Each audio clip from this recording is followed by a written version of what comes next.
Again, aloha everybody. I think I've met every one of you in some way before. So I know we are talking Mohawk and Yupik, I think. Yeah. And someone else might come in. The topics that were given, we're allowed to give out a bunch of ideas, and then they were put down, okay, let's try this. And so I've been trying to, aloha, welcome. So we're just starting to kind of set the stage. More Yupik's. Yeah, okay, good. Good, because of everybody here, you're the ones who are strongest and most able to do some of the things that I might be talking about. So I think that it'll be real helpful to kind of talk with you on some of these ideas. So first of all, I want to tell you, again, my name is William Wilson, and I lost my name. It's over there someplace, which is Bill, and Hawaiian pronunciation is Pila, so you'll hear people calling me Pila, but you can call me Bill, you can call me Pila, you can call me something else. I'm really happy. I don't have any trouble with names. Hey, you will work with me. If you see me, I'm happy to talk and be friends with everybody. Pila. Okay, so the topic, if I'm correct, is supposed to be the different types of immersion. However, I want to start off with something a little bit different and talk about different types of legal status of languages. Different types of legal status, because that's important for where I'm going to take the discussion. So, and also different types of social status, power relations, etc. So first of all, I'll start with legal status. So one status is an official language. And now you have that for your Alaska Native languages. The law may not be real clear, but you have an official status. And English also has an official status in Alaska. In the United States, as a government of a country, there is no official language. So, however, there is a law called the Native American Languages Act, which you may have heard of before, passed with lots of great grassroots pushing, including from Alaska. And I should maybe mention Edna McLean for that. She was kind of like a cheerleader on that for Alaska. So that passed in 1990, and it provides a unique status for Native American languages in the United States. So in a sense, Native American languages have a recognition on the federal level as well. And later on we'll look at the definition of a Native American language, but I'll tell you first right off, you guys are already in it, okay? So, and as is Hawaiian too. So there's this thing called official language. In the United States, the sense of official language is not well developed. It's not very well developed, especially because at the federal level there is no official language. But there is the de facto English. So English is in everything, and there's an expectation about English. There's all kinds of rules in education that relate to English language learners, etc. But it's all built upon nothing. In other words, there is no federal law that says English is an official language. And within the United States, Alaska has indigenous languages as official, and Hawaii has Hawaiian and English as official. And everybody else, if they have an official language, it's for states, it's only English. Okay, so Alaska and Hawaii are very unique. The other places that are similar to us under the United States are the Pacific Island territories. So Guam has their local language called Chamorro, and English is official. Samoa has American Samoa has Samoan and English as official. They have a really tiny other language called Tokelauan that they don't recognize, which is in there. Then if you've heard of the Northern Marianas Islands, it's culturally connected to Guam, but they are politically distinct. Sort of like you guys got this line between the Gwich'ins in Canada and the Gwich'ins. Alaska or the Tlinkits, and so they just cut you out. Okay, so the same thing happened. Guam and the Northern Marianas are cut in two. And the Northern Marianas also have the same language as in Guam as official along with English. And then they have a smaller one there too called Saipan Carolinian. And those three are official there. So I may be giving you too much information, but just kind of put your own place in the context of the United States. And then there's the really unusual one called Puerto Rico, which is also a part of the United States. And Puerto Rico, Spanish and English are official, but Spanish is the operational language. So in Alaska, your languages are official with English, but English is the de facto operational language. In Puerto Rico, English and Spanish are official, and Spanish is the de facto operational language. So before I go any further, does anybody have any questions about that? What is the United States like? This has implications for whenever we want to do something at the federal level. We have to think big.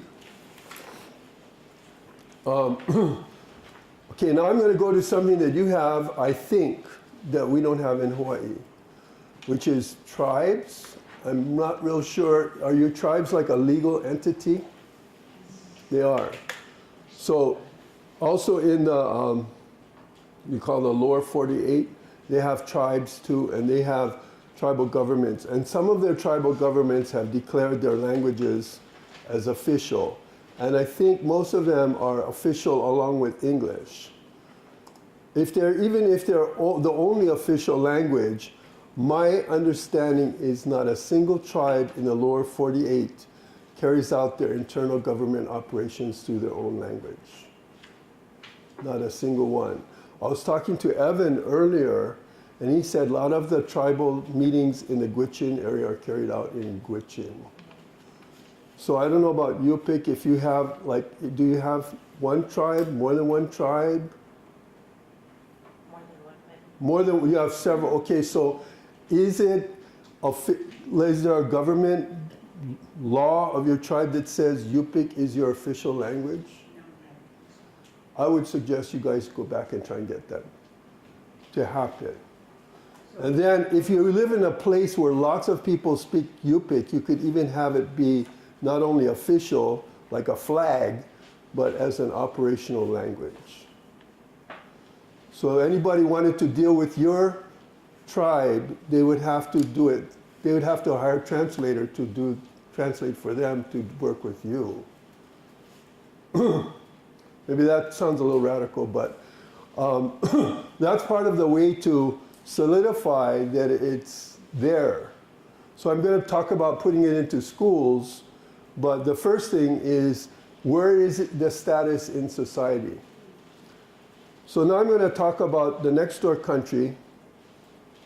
And I thought we had a Canadian in the audience, but I just discovered at lunch or breakfast that he's actually a Mohawk and he doesn't consider himself a Canadian, but according to his passport, probably, I don't know, but you probably have one of those Mohawk passports. We're about to get them. You're about to get them, okay.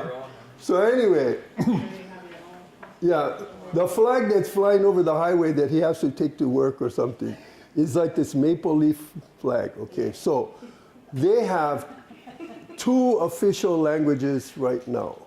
One is French and one is English. And they're not only official, they're operationally official. In other words, you go to a federal office in Canada, and I may be corrected by but you go to a federal office and you speak French, you can ask to be served in French if it's the federal government. You don't have to speak English. You can speak French. You have every right to use French.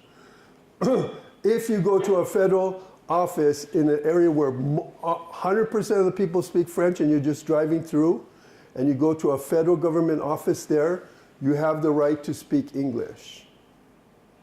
Because they're the official languages and they're operational language on the federal level. However, the next thing down that they have is like we have states, they have provinces. So then the provinces determine their own official languages as well. So most of them picked English. Quebec, you might have heard of, which is the most populous province, I think, in all of Canada. Okay, the second most populous is Quebec. They picked only French. BC picked only English. So even though you speak French and you can go across the street to the federal office and speak French, when you go to the provincial office, they don't have to speak French to you. They can say, you speak to us in English. Does everybody follow that? Okay, there's one province, New Brunswick, which has 2 official languages, like Alaska has 21 and Hawaii has 2. And you can go to any, and they're both operational, it's not just symbolic. You can go to any office in New Brunswick and use French or English. And then you go to the federal office in New Brunswick, French or English. Okay, so that's the only one that has 2 official languages. Then they have, I think they're called territories. We call them territories for America. So I mentioned, what is a territory for America? I mentioned earlier, so I'm checking. Puerto Rico, what's another one? American Samoa, what's another one? Guam, and another? Northern Marianas, the Commonwealth of Northern Marianas. And they also have Virgin Islands, which is all English, so I didn't mention them. Yeah, all of these places, some of them just came into America since World War II, the Northern Marianas. Okay, so in Canada, they have these places in the north like Yukon, which is a territory. They have the Northwest Territory, which used to be bigger, and it got chopped. And they have a place called Nunavut, which is the other part of the Northwest Territory that became its own territory. So they've got 3 territories, if I'm not mistaken. Okay, so those northern territories are highly native, and they declared their native languages as official. So you might have heard of Nunavut, and I think they have French, English, and Inuktitut. Then you go to the other 2, like Yukon, and which are the Northwest Territories. And there it's much more confusing because they have, like Alaska, they have lots of different languages. I don't remember all of them, but I think there's at least 5 each. They have at least 5 each. I don't think those languages are very much operational in government. Nunavut, supposedly Inuktitut is an operational official language, but they're having problems with that, I think. Do you know anything about it? I've seen videos of their provincial legislature in session, and they're all speaking their language. Yeah, so you can speak it in the legislature. They have simultaneous translation. That's what happens in the federal government in Canada, where they have simultaneous translation between French and English. So it costs money to have the translators and do the extra paperwork. And, but French has millions and millions of people speaking it in Europe and other parts of the world. So that's very easy for them to do that. While for a language like Inuktitut, which is actually quite large, I don't know how many people speak it, but it's probably similar to Yupik in size. So they're trying to operate their territory using Inuktitut, English, and French. Okay, now maybe I'm going in too much detail here, but I want you to kind of get this bigger picture because the legal status of the language affects how it's used in the school system. Okay? So, where are we in terms of using languages in the school system?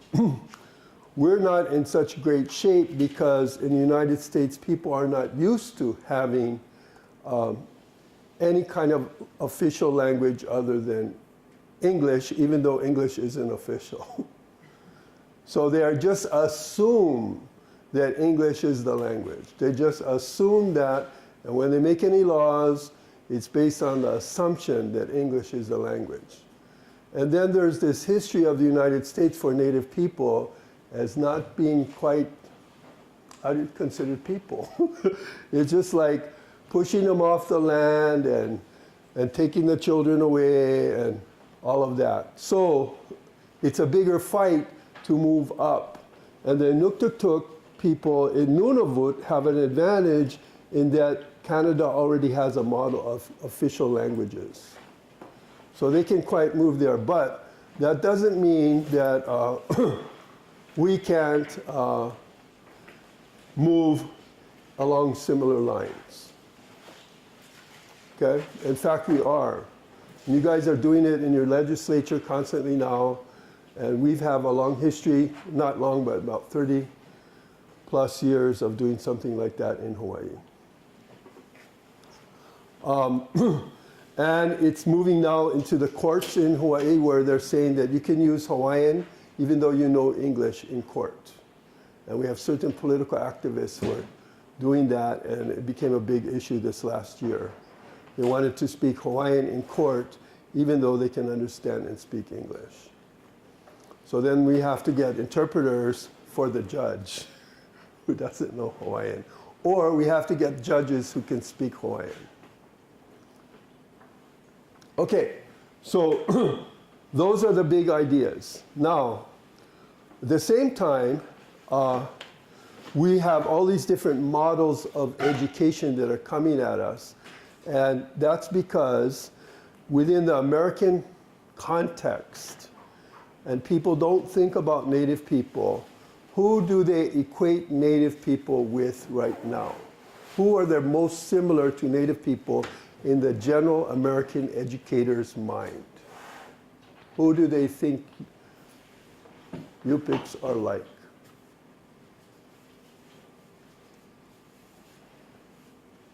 Immigrant minorities? A minority, and the minorities mean immigrants. So you have moved to this place called Alaska, and Alaska has to help you incorporate into Alaska. Okay, you follow that thinking? Because you don't quite know the culture. You don't know quite the way of living here, and that we're going to help assimilate you in something called ESL or that. Okay, so we have that in Hawaii too, where we have ESL and TESOL and all of those things, but Hawaiians were never really in that because it was illegal and it was associated only with immigrants. So when we started going into the school, we didn't have a tradition of Native Hawaiians and Hawaiian language being associated with immigrants, which is something that I think you are being placed under, and increasingly we're being placed under, but we before, it didn't exist because Hawaiian was illegal and the immigrants could be in the school. Yeah. So my thought is that, are they actually consciously planning their way of changing us as if we're immigrants? I think it's semi-conscious. In other words, you could say there may be some great evil genius out there trying to do it, but I think it's just like assumption, we are the world and everybody needs to be like us, and never even put much thought into it. That's why it's possible to win, because all you have to do is say, hey, hello, we've been here in Alaska before you. Hello, we're official language. Hello, we don't need to be taught how to live in our own place. We've been living here forever. You know, I mean, but they need to be told that the federal government, but the federal government has, and I'll talk to you a little bit later about that, but they kind of already know under this Native American Languages Act. But nobody uses it. Okay? So, have I kind of painted the picture for you? So our challenge is how to clarify that we're distinct languages that are official to the place, we're not immigrants. Okay, then the next thing that will happen, I'm just moving, flowing with the river, okay, so the river may be going the wrong way, but the next thing will happen, they say, okay, so you have the right. You have your own government, your tribal government, and you're right there in the place. You're in the state that recognizes you official, and even under the federal government, you have the Native American Languages Act. But you're going to disadvantage your children. You're going to disadvantage your children, and we're going to save your children from being disadvantaged. Because, and this is what they'll say, you're not living in igloos anymore. And I know you guys don't come from igloos, but that's what they're going to say from, excuse me for being so blunt. Okay, so the federal government or somebody will say, you're not living in the igloos and your folks aren't eating the seals, and maybe you'll say, we do eat seals. I mean, that's really important to us. I mean, but they will be saying, you need to be able to move to Chicago and make a living in Chicago. That's what they will be saying on the other side. So the assumption is if you teach school in your own language, the child will never learn math, reading and writing, science, and could never learn, especially learn English, and never go to college. That's what the assumption will be. So they want to save you from yourselves under the, again, I'm painting this kind of stark picture, but that's our experience that we had when we started our school, and our Hawaiian language thing was, okay, so it is legal, but you're going to be, you're harming your children. So we have to protect your children, and the person who's most concerned about the Hawaiian children is who? The Hawaiian person in the main office of education, because they have a special feeling for Native children, and they tend to, or may be told what's going to happen, they're worried, and so it'll end up that maybe a Native administrator will be the most strongest person against having a school in the Native language. Yeah. You have mentioned the federal government Yeah. a number of times, and so often that's the type of thing that's like, this is the federal government Yeah. here. Mm-hmm. And it's eliminating what the federal government, who the federal government represents. So to say it's the government's fault, when in reality it's the majority of the people who have a spirit that basically does not want to acknowledge other people, places, and things. It is a self-centered, egotistical, motivational way of working with people to separate people. And the primary way is to take away their language, take away their values, because if I went back and looked at the 1860 ship logs, as well as the Indian Commission's survey of the Native American people in Alaska, one of the things they say in there, these individuals are very intelligent, and if we let them, we show them what to do, they do it way better than we even could imagine to do it. They're artistic, they're creative, they're imaginative. To me, if I was one who wanted to control the group of people, I would look for a way to get those individuals down because it's a fear-driven type of thing that is happening. It is an evil type of thing, of self-centeredness, a self way of living to control because of the fear that people have. And that happens even in our own activities. Right. One person wants to control the whole activity. Yeah, no, so we kind of covered some of that already as we were building this up. I'm trying to set the picture, but that's true. And historically, it was set up that Native people weren't really people and were treated not like real people. Okay, so, however, under the law and all that, that cannot be done. You can arrest someone or whatever if they really did something like that. If someone came into your house and took your child and took them away today and put them someplace without your consent, they could be sent to prison for that. Okay, but what we're trying to do now is set the picture of how to move out of that into something where you can control your own education through your own language and use it in your own region. But then there's the big question.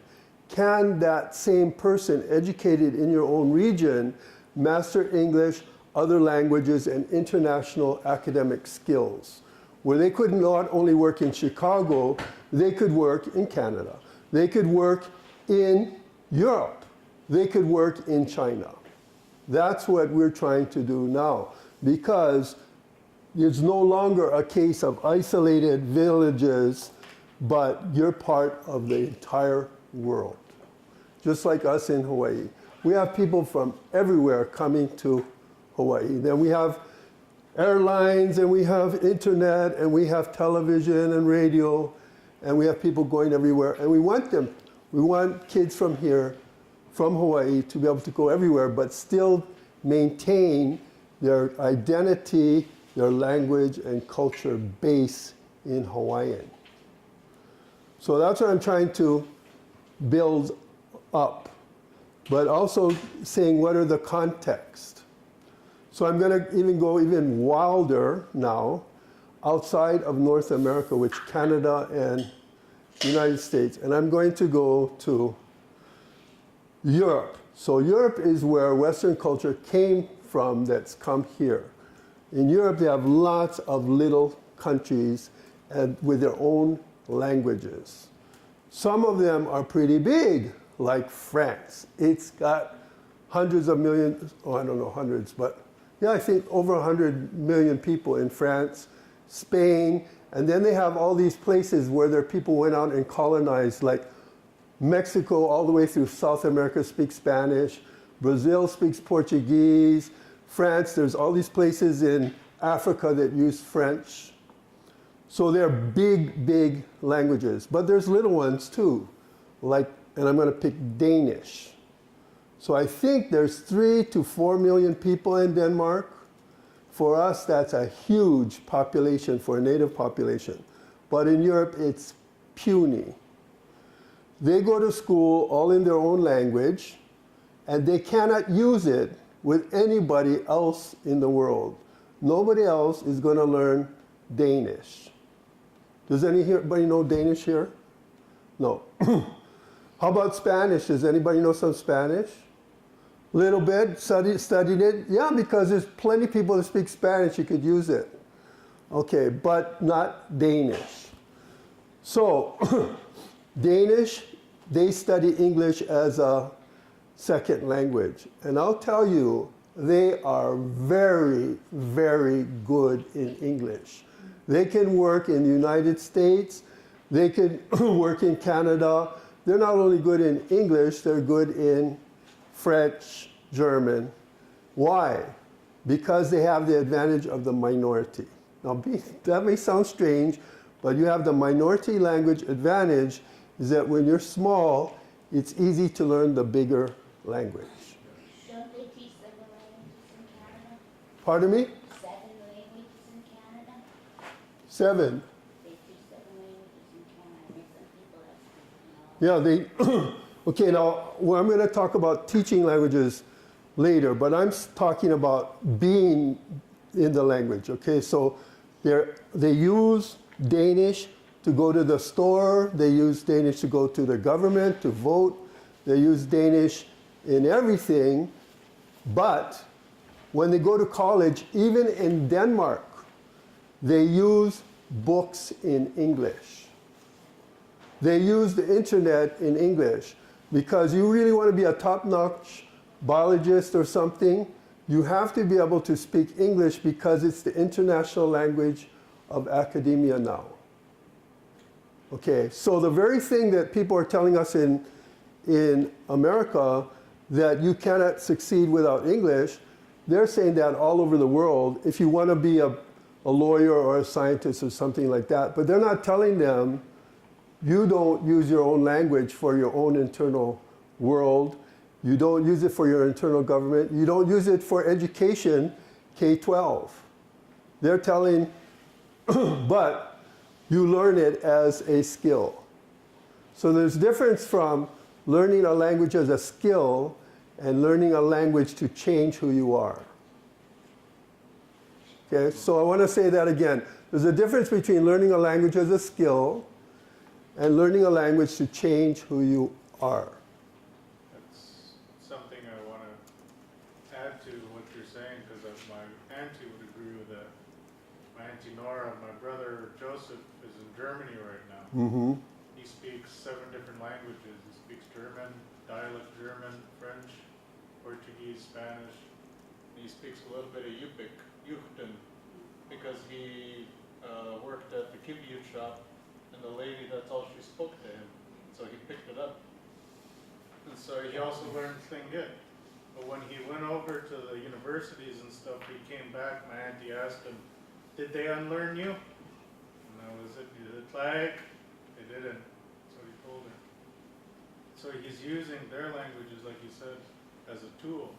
Mm-hmm. But he's still doing a lot of things through the cultural lens. Yeah. So this is a really important point, and I'm going to talk to you about these different models of education within that context. Okay, yeah. One thing when I was growing up was one of the first things that I was told was that I was a very special person. While I was being formed in my mother's womb, I was being spoken to in my language. And I was being expressed, being told, thank you for coming to our home, for choosing our home to come to. Thank you for desiring to come to our home. And then they said, you are a human being and you are to learn to listen, to pay attention. I can do this all and think it, but I know I don't want to take your time. Then they would say, you are a human being, and being human means you are intelligent. Nothing you can't learn. The third thing they would say is you are a human being, or being human means you will learn to respect yourself and everybody else, including your family, including the environment and the place where you come from. Then they would say, you are a human being, and being human means you're going to work together because you are not intelligent for your own purpose. You're intelligent so that you can help your fellow man. You said something that kind of challenged me, that my language is not of any use in the English world. But what I just got through telling you is in my language. I graduated from college at the highest level in the business world. I belonged to the American Management Association. I passed my CPA exam. I started my own management consulting business based on what I just got through telling you, and that is the application and the fruits of that type of teaching that basically my grandparents gave to me. I benefited. And when they said you are a Tlingit and you can learn anything, That means we're beings that can learn a variety of different languages. And most often people will look at languages as only the words of conversing with one another, talking with each other, and being able to communicate. Math is a language. Physics is a language. Geology is a language. Those are languages that we all learn, but we don't think of it as a language. Because if you talk with a geologist, when you talk about the glacial terrain, just use that as an example, that geologist will know what you're talking about. That's communication. So what I was trying to say, because you're making a very good point, whether you're connecting to my point, is that any child can learn other languages, but the most important thing is their identity. So like your Tlingit language and identity, that's the base from which you went out into the world. However, the system set it up that later generations of children from your own community were not able to have that. And what we're talking about is, can we restructure the world under the legal system and figuring out, taking what you just said and using that as a structure from which we can build again. So that's what we're trying to say. So the reason I said that about Danish, they are not going to get rid of Danish. To them, that is the most important language in the entire world. That is their family, their history, their identity. But they cannot use it to go to those colleges and study that you just mentioned, because the world today has come to use English through colonial history, but has come to use English as international language. And places that were never under England, such as China, are teaching all their kids English so that they can all participate in this broad intellectual thing. So what I'm trying to say, and maybe it's not coming across well, is that that this is a strange thing. The Danes have a higher academic outcome than the Americans who only speak English. They speak Danish plus English and are doing better academically and economically than the average in America. So why shouldn't we follow them rather than Ohio? Yeah. I just wanted to share is that my thought is that when we learn our true values and principles and standards through the language, and we're also using that tool, as you mentioned, as English to be successful in today's world. My thought is that when we do learn our cultural values, our standards, how we do things and how we observe things, we observe things differently than Americans do. So we are able to interpret when they're either going in a good direction or they're trying to intimidate us or they're trying to manipulate us. And so we have a greater advantage than they do, because when you do have two languages, you figure out things that are abstract much quicker than a person who only speaks one language. Right. Okay, so, and some of you probably heard about the cognitive, they're doing all this research, again in Canada, getting these little kids and adults and looking at people who speak two languages, not just speak them like maybe some of us have studied Spanish, but really well. So you can tell you speak English really well. And then when you speak Tlingit, we've been hearing you give speeches and everything really well. So that's the kind of things that they're talking about. People who are highly bilingual have a cognitive advantage. Let me give you an example of one thing he's saying. When the English people say community, they're going to think Fairbanks, Anchorage, whatever the name of your community is. That's what they're going to think. When we say community, we're saying Wuching. The community includes the bear, the frog. It includes the squirrel, the rabbit, the fish. It includes the trees, it includes the earth. That's what we say. And when people talk community, it's really easy for them to stay away, so that way you can destroy part of your community and feel okay because you're making money from it. And my value system, when they talk to me, they said, you're not going to be able to eat all the gold you can get, and you're not going to be able to drink all the paper dollars you might get. Because water is water, and food is food, and if you destroy it, you're not going to have anything to eat. Okay, So community, for us, taught us a bigger value system by just saying what you just got through saying. When people say community, we're looking at it in a holistic point of view rather than just one specific area. So wouldn't it be great if you could run your school and grow your children in that kind of a thinking and still learn English, math, science, etc. So that's what I'm trying to build up to. So I think I might kind of move out of the legal side and now talk about schooling. Okay, now how do you get to move from a situation of colonialism to have more of a sovereign type of an education system, but yet still international?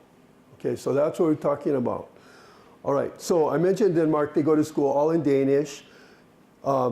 Usually in Europe, they start studying English in 5th grade. Some of them are moving it down a little bit, but it's only like a foreign language class.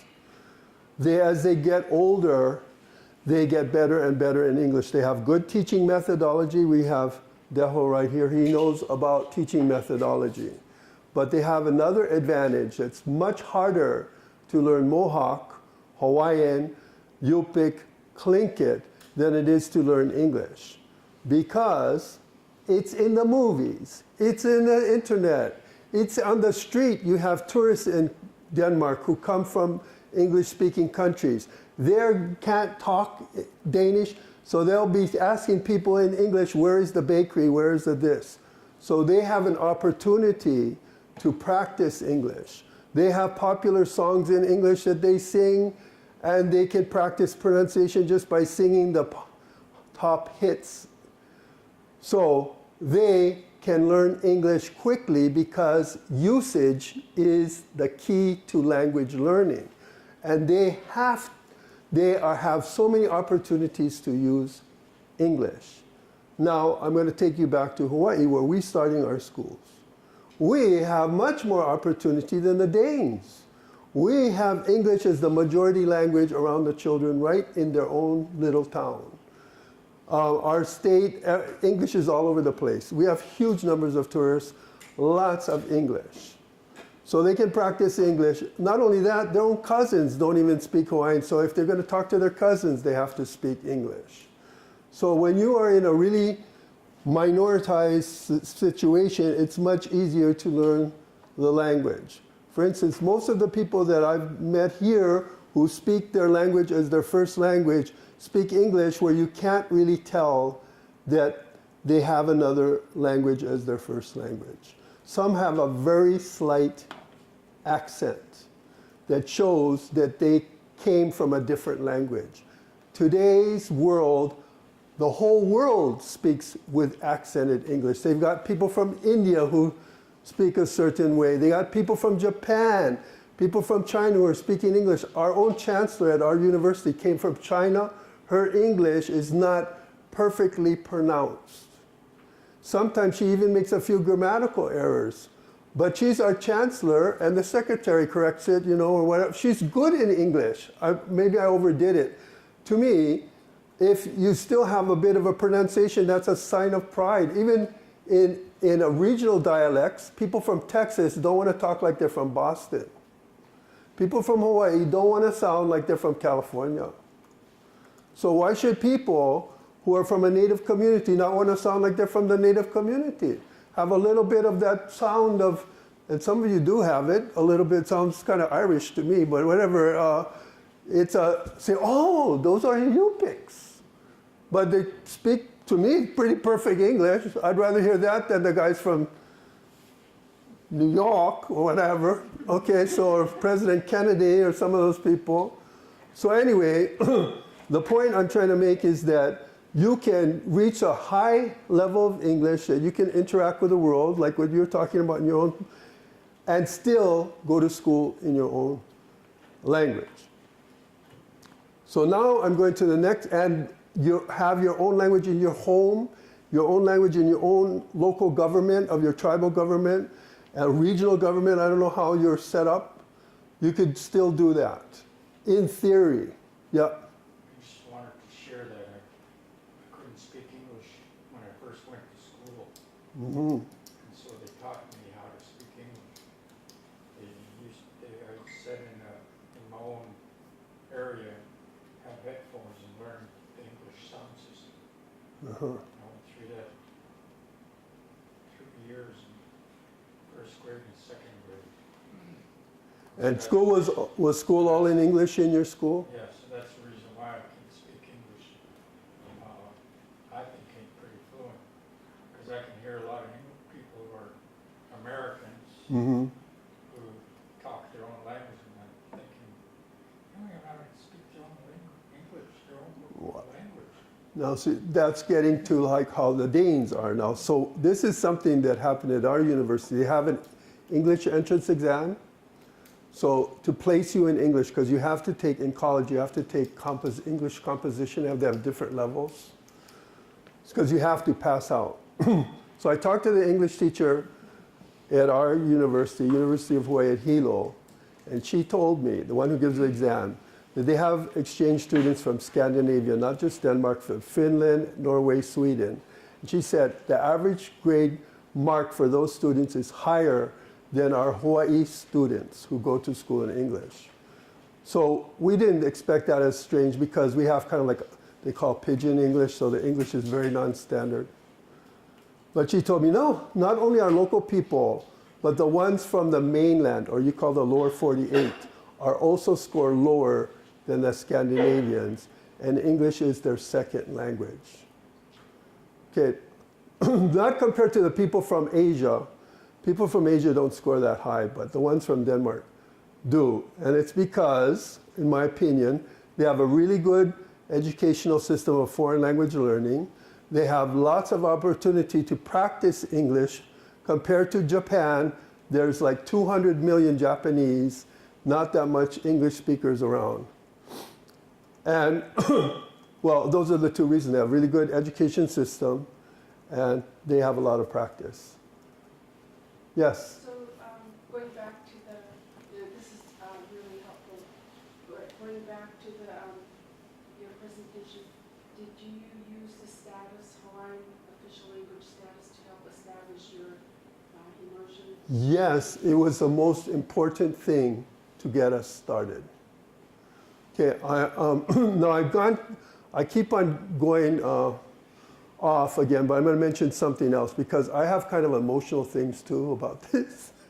So not only do we use the official language status, but we use something else that's American. Because this is like maybe this is sad to look at it like this, but their education in the United States is compulsory. So in other words, once you reach 5, you have to go to this place called a school. If you do not go, your parents can get arrested and put in jail. Okay, and they have to stay in Hawaii until they're 16. So from 5 to 11 years of their life, they are controlled by the state in this thing called a school. And the state determines what are the values. Like you're talking about what's a community, the state determines what community means in the school. It's not your home family. So this goes contrary to an American ideal of the parents control the child. The family is the true home of the child, the true power over the child. So there's this conflict in American thinking over who's in charge of the child. Is it the state or the parents? So recently there's been this big movement called homeschooling. Have you heard of that? Where parents can say, especially it's based a lot on Christianity stuff, we believe that the school is destroying our Christian values, so we want to have the right to educate them in the home. Okay, now something that happened as a community level, because those are individuals, is these people called the Amish. Have you heard of the Amish? So they are very religious, Christian religion, and they have like, they only speak German among themselves so that they have their unique way of being, that they're not influenced, and they wear their beards and clothing, everything to make them different from everyone else. And they do not want to be made into the general American people for religious reasons. So they have sued the government in different states to have the right not to be assimilated by the schools. And they won. So what they said was they should be allowed to quit school at grade 8, because that's in their religion. Even though it says you have to go to grade 6, you have to be 16, 17, or whatever, they won every court case because of the right of parents to control the child under American thinking. So 8 years old? 13 years old. They could have maybe won at a lower grade, but that was, they said, that was what they wanted. Well, the Jews do theirs for up until they're around 8 or 9 years old. Okay, are you talking about the public school? No. I'm talking about public schooling. So I'm talking about public schools, not private schools, public. Okay, so anyway, that's a little bit of a diversion, but we use that too. Because when we started, we said Hawaiian is an official language, so you should be able to go to school in Hawaiian. And number two, they said, but they're not going to be very smart. They're not going to be able to go to college. They're not going to be able to read and write. They're not going to be able to do anything. And they won't be able to speak English. They won't be able to get a job. You are mistreating your child. So what we said is, you're telling us that to go to college, to work be a lawyer, to be a this, or be a that, is better than being a fisherman. We don't accept that. To us, being a fisherman, a subsistence farmer, the Hawaiian language is more important to us as a family value, a spiritual value, than being what you said. Being an accountant, all of those things. See, now I'm getting excited, like you were, about the right of the family to maintain their own identity and the community to maintain their own identity. And so we said we reject all those things. Okay, and that's why we won. Because they couldn't say they have a right to force their value on us. They couldn't. And there were court cases on that. But it never got to a court case. It was kind of like a squishy type of a situation where we would boycott tests, we boycott certain things. We refused to have a teacher teach our children, certain teachers who couldn't speak Hawaiian well. We did that. So we refused to they told us when we started, you have no reading and writing of the Hawaiian language in school, because English is a written language, Hawaiian is a non-written language. They said that at a school with a sign outside, K-E-A-U-K-A-H-A school, in the town of H-I-L-O, in the state of H-A-W-A-I-I. And they said it's not a written language. And then they go out and sing the state anthem, Hawaii pono I nana I komoi. Our state anthem is in Hawaiian, our state motto, and they said it's not a written language. Stupid. So we refuse to follow their directions. Okay. So see, I'm getting all excited. Another thing about, those, their languages weren't originally written either. Yeah. They had to come up with a system. And so originally theirs were also oral, but we had a system in which we could understand, and those were the totem poles. we looked at each one, and it was a symbol for us to remember what happened.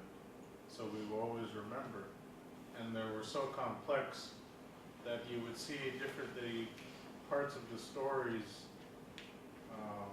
were depicted inside of the being that was there.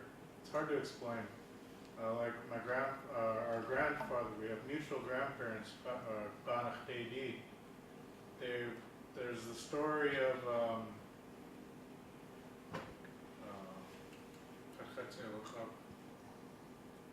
woodworm. There's parts of it in there that they put to show the important details of that story so you don't forget. They figured out how to put them in there. And they did it so much so that if you looked at the shadow that was cast onto the wall or something, it looked like a human standing there. But then you'd look again, it was the totem or the post. So we had a written language, not so to say that, because it was symbols. Just like Asian culture, it's just all symbols of what we would call, or in English we would call a symbol. Yeah, so I want to, again, also in your case, so it seems like everybody's saying things to me that's going along the same lines of what I'm going. So I'm real happy to see that, that we're kind of on the same page. Yeah, English did not have any writing. They had to learn it from the missionaries who came from Rome, and they taught them the Latin alphabet. So, and the same thing, the calendar, they followed the Roman calendar. So they learned it from the Romans, who learned it from the Greeks, who learned it from the Phoenicians, who learned it from the Egyptians, who learned it from the Babylonians, who learned it from the Sumerians. So thanks to the guys in Sumeria, which is in Iraq, where they've been bombing them to death, that's how come we can write. Okay, so it's not because of some Englishman who came up with this great idea, whatever. Yeah. Most of the things that Americans have come up with is because they have a lot of money, they buy a lot of the scientists and stuff. Okay, well, but they didn't have money in the first place. They learned the money from somebody else. I mean, it can all, everything goes back to, because we think the Alaskans got a lot of money. One of the kind of messages that you receive from the Western world, if you're talk religion, you will see a picture of the Son of God with blonde hair and blue eyes, looking more like a Scandinavian than a Jewish person. And they never go back to the 53rd chapter of Isaiah where it says something that he had no beauty that we should desire him. That is a very powerful cultural word. Yet we translate it to make it look like a Westerner with blue eyes. And the list goes on. And I'm not trying to put that down. I'm just saying how people can translate and change something when in reality, the words that we're saying, it isn't everything that is beautiful. I think part of the problem is people don't know history well enough that when they have pictures of Jesus in Rome, it doesn't have blonde hair and blue eyes. That's from the Northern Europeans, make it look like them. I've seen pictures of Mary, in Japan, looks Japanese and everything. And the Virgin of Guadalupe, she looks Mexican. I mean, so you guys just got to make your own pictures. If you're going to be Christians, you might as well make your picture look like yourself, because why should you take somebody else who made them look like themselves? So, I mean, that's up to you guys how you want to do it. But I would say, like, in the other meeting where we talked about how the Christmas tree had something to do with the German religion and the Easter bunny and the eggs, and they incorporated it into their version of Christianity. And we have Hawaiian versions of Christianity where certain things that are from the ancient times are part of Hawaiian Christianity. So you can be a Christian and mix in your old religion if you want, or you can not be Christian. I don't want to talk about that. I want to talk about the schools, okay? So I got to get to the schools, which I haven't gone yet. Okay, so the word immersion is used a lot. Immersion, I'm going to just say it came from Canada for now, and it's called French immersion is where it started. So let me give you a little background of it, how it's related to what I said earlier. In Canada, you have 2 official languages. So 2 communities are privileged in the sense of, if you come from the French community who've been living in North America since, I don't know when the Mohawks had them. Okay, 1608, they came in there. And then later the English came in. When the Americans had their Revolutionary War, lots of them didn't like, they wanted to be part of England. They moved away, and they went to Canada. And now they overwhelmed the French. So most of the people didn't want to be Americans. They wanted to be British, so they left America. This is just my quick thing. So now they have English and French under the British flag. And those 2 peoples, the French were allowed to remain French by treaty. And so, but they weren't treated very well for a while. And then they started having this semi-civil rights movement where they said, by treaty, we're supposed to be equal. And I'm really changing it a little bit probably. But they wanted to be equal. They had this big revolutions in the 1960s to make sure that you can use French or English with the federal government. And they wanted to make sure in the places where they were the majority, like Quebec, that their language was primary. So this thing happened, and suddenly French moved up. It was no longer the lower one. They were equal. So to get a job with the federal government in Canada, you have to be able to use both French and English. Because if somebody comes in and wants to speak French, you got to be able to serve them. Someone comes in and speaks English, you got to be able to serve them. So the majority of the people in Canada speak English. The French are the minority. So they're like the Danes. There are more of them than even Denmark. But it's easier for them to learn English. So they're studying, I don't know how many years, I think 7 years of English in school as a class. Not like how you studied it from the very beginning, but as a class, 7 years. English school, I think it's 7 years, maybe I'm wrong. They got to study a lot of French. And who was learning the other guy's language? The French, because they could go out and watch TV, they could go to New York, talk English, practice. The English try and practice with the French, and the French government got mad at them for this, but they can talk back to them in English. So it's harder for them to practice French. So right here, we got a guy from Canada. He had to take French probably in school. How many years did you have to take it? 1 credit, high school. Well, because you're a native person. The group on the reserve. Yeah, but the guy off the reserve have to take French. 7 years. And you watch them, they can't speak French for whatever. And 7 years. And some people are fighting to have the native language as a course for 7 years. You're never going to get fluency. You're never going to get it. The French person can learn English with 7 years because they can practice English out there. So they have the minority language advantage, and they're getting all the jobs. So how do English people feel about that? That's not fair. We gave you guys equal, now you got better than us. So what they did was they invented French immersion. The French go to school totally in French. The principal speaks French, the janitor speaks French, the secretary speaks French, the parent meetings are in French, everything's in French. English people have their own school, they go to school in English. They're taught French, so they said, this isn't working. Some of the parents, not everybody in Canada did this, they said, let's try and teach French better. Look, they go to class in French, but I don't want to send my kid to the French school, they're going to turn into a French. I still want to be English. So we'll just teach kindergarten class, first grade, then maybe third, fourth grade, we'll do half a day in French, and they'll go to school in French like the French kids, and they'll get better in French because they'll be using it. But we don't want them to turn into French. As they get older, we'll reduce the amount of French, and then we'll just put them in an advanced French class, and then they can get a job in government because they can speak French well enough with a slightly English accent, but they can speak it well enough to serve that French person. But they're not going to turn into a French person. That's what immersion as a methodology is.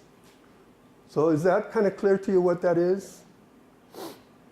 So this is not the same as what the French have or the Danish have, which they go to school in their own language and they teach English as a class, and then they have the huge advantage of being a minority where they can learn, practice English outside. So that's what we are striving to have in Hilo. And we're calling it not immersion, but Hawaiian medium education. Okay, so we didn't even know the word immersion when we started. So this is an advantage that we had of being ignorant. Sometimes being ignorant is lucky. That means you don't know about, you're isolated from something negative. So we didn't know about all these teaching methodologies. And all we knew is in the 1800s, Hawaiians went to school in Hawaiian. And so we wanted to have that again. We didn't know what the name of it was or anything. Now we're calling, what we're doing is Hawaiian language and medium education. But when we started, the state heard about Canadian immersion and French immersion and called us the immersion program. We used our own Hawaiian name for the schooling in the beginning that had nothing to do with the word immersion, dipping them in and pulling them out again. Once we get in there, we're not coming out. Okay, so I think that's really important. But the word immersion is being used for all kinds of things. So I want to talk a little bit about what it's used for so we kind of know and can understand that. So the basic idea of immersion, it has to do with the water, and you dip somebody into the water and they're in the water. Okay, so that means that you're in a situation where only the target language is used. So the target language means the language that you want them to get, which they don't have. Okay, they don't have it and you want them to get it. So when the state said we are immersion, they said a child who speaks Hawaiian cannot go to school in Hawaiian. Because immersion is only for, in Canada, it's only for the English-speaking people. You follow that? We protested that one, you can sure tell. We were out in arms over that, parents with signs, I mean, all kinds of things. But that's the power of these words and models out there. See, our kind of knowledge when you're using the word immersion, we know that there's not a human being, regardless of the language that they speak, the color of their skin, whether they're super intelligent or not. We know that they start in water. Every human being is immersed. That is the power of my language. To be able to say, when you're going into your language, you're going into your life. Because without water, you would not have life. Because I don't care all the kind of things we may have, all the languages we could speak. If we run out of this, we're not going to have any life. Right. And so that is the point of that particular. How would you feel, because I'm giving you my emotion, okay, so how would you feel if you had a child whose water was a Hawaiian water, and there was a place over here, a bigger Hawaiian water, where everybody's being welcome, but they're told because they came from the Hawaiian water, they cannot go into the Hawaiian water. How would you feel if they said, because you speak Tlingit, you cannot be with the Tlingit-speaking students who are trying to learn Tlingit by using Tlingit, but because you're a native speaker, you're not allowed to be with them. That's how we felt. We were very angry. You felt rejected. We felt, you are wrong and we're going to fix you. That's how we felt. We didn't feel rejected. We rejected them. Yeah. I'm not sure how to put this, but what you're saying is exactly the way I feel. It's like, because of the standards in life of me being Tlingit, because I was raised as a Tlingit, Mhm. taught as a thing. And so when you see the people who weren't raised our first language, Mm-hmm. like, we gotta teach you something. Mm-hmm. If they wanna learn Tlingit, and Yeah. we're trying to teach Yeah. Tlingit. And so I feel So we're not doing it the way they think we should. like they're saying I'm lesser than. Yeah. Exactly. Now, you guys are going off in another direction, but this is what we did in our case, okay? And I don't know if I'm part of your age, but I'm a totally different person and totally different background. But I would say we had a similar situation. We were trying to learn Hawaiian. So we had elders who grew up speaking only Hawaiian. But instead of having them do on the blackboard and all of that, we said, how did you guys learn it? And they said, we just spoke it. So that's what we did. So they always just spoke it and used it with the students. But the students had to get to a certain level where they could even understand, because if I just did, I'll do this in Hawaiian immersion. E wala'au Hawaii wale no kako, e wala'au anawau no kanaka, a make a nui o kahana, and I could go on for 3-4 hours and you would get nothing. Other than you could make some fun of the sounds that I make or something like that. It would be fun, we could joke about it later, but couldn't get it. But if you went to classes in Hawaiian using a second language teaching methodology like this guy here knows about, and got to a certain level, then coming to class all in Hawaiian, you could really go way, way further. So the problem is, no, I'm guessing, is you don't have enough guys who have reached a level of Tlingit that they can handle the level of Tlingit that you guys naturally use and the way you learned it from that kind of a situation. That's what I'm saying. But can I come back to my topic? Okay. Oh, is it time to go? Okay. So I want to talk real fast. Immersion, you got to be careful. If you can use it for kids, we select the priority kids are the ones who are speaking the language at home. And they had to start from guys like you learning as a second language. It's very complicated. Do they have a grandpa in the house? We're going to pick that kid first. So we have priority how we pick them. Because, however, we don't pick by race. So if you had a white person, and I'm a white person, and I raised my kid speaking Hawaiian, although I have a native Hawaiian wife, if it was pure white, they would have first preference over a native kid to go into our school.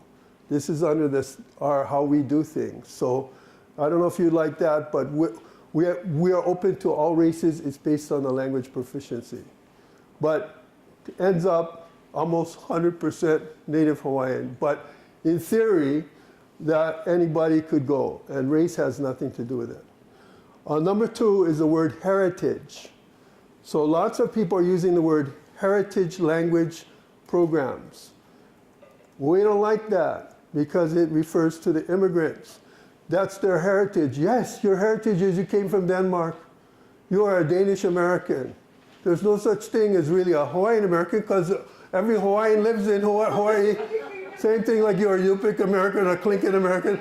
No, you're not an immigrant. You're a Tlingit, you're a Yupik. You don't have to accept this, but that's what I'm telling you. Why do you have to put that word American as if you came from a foreign country? This is your place, and why should you be thrown into the heritage thing? Because heritage means it's nice to remember that history, but really you're an Anglo-American. And we're saying, no, you could even be a monolingual, speaking only Hawaiian, living in Hawaii, go to school, even though we don't believe it's possible for us to not learn English. In the reality, we say in theory, you could go to school totally in Hawaiian, never speak English, and be the most upstanding citizen of Hawaii possible, and the most role model of all of us, just like those grandparents that people had before. So that has to do with values. So we're saying that it's not a heritage language, it's a real official language in its own home. It has a right to be used. The other word they use for us up here is indigenous. Yeah. And I don't necessarily like that word indigenous because it generalizes everybody in a way. Okay, I'll agree with you on that one. And Tribe, I never heard of a tribe of indigenous people from Alaska. that word doesn't have as much thing in schooling right now, but maybe it will be. But they're using the word Native American. I would suggest that you at least jump on the ship. I was going to show you the different laws that exist that you could use, or Alaska Native, you can use that because you have a government official language. The other thing, they have something called dual language, and dual language is based on, it sounds good because it sounds like you learn both languages. But again, I want to say again, you can go to school totally in your own language and take English as a class, grade 5 and up, and they'll still speak just as good of English as a kid who goes to school totally in English. That's been our experience. But they have something called dual language where they say we're going to have both. But it's used for immigrants again. So let me explain what I mean. They bring in kids who just came off the ship from or across the river from Mexico, or Spanish-speaking kids. They do not know English. Half of the class is them. Half of the class is English speakers who want to learn Spanish, who may be totally non-Hispanic at all. They want to learn Spanish. Why? It's useful for business. Hawaiian is not, even as much as you say it's important, it's not useful for business in Mexico or in Japan. Hawaiian's not that useful. So we don't have the opportunity to bring these two populations together in the first place, and we're mostly concerned about the ones who already speak the language. So I'm getting off the topic. Dual immersion means you bring in monolingual Spanish speakers, monolingual English speakers, and you teach them half English and half Spanish, and they learn their languages from each other. That's the theory. The reality is, from what I've heard, is that the Spanish kids speak Spanish pretty good, plus English really well. The English-speaking kids speak English really well, and some Spanish, sort of like their immersion programs, but they don't become Spanish. We want our children to become Hawaiian in the sense that their grandparents were Hawaiian, which means their primary language is Hawaiian. The language they use at home, the language they use with their friends, is Hawaiian. That's what we want. So that model is not set up for that. We want a model that you put the kid in and they come out speaking the language Hawaiian as their language of their friends, their babies, their community.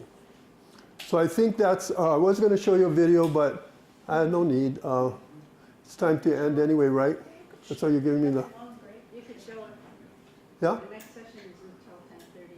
Oh, really? Is it here? I don't know if I keep even forgetting my topics. I don't stay on topic. I'm sorry, I'm not a good... I don't show my stuff. I just say, yeah, thank you. We need to cure me. My wife isn't here to give me scolding. Okay. Okay, so the next topic is going to be right here. So how about we all take a break, and then you guys, we can start off with questions and things like that before we go into the next thing.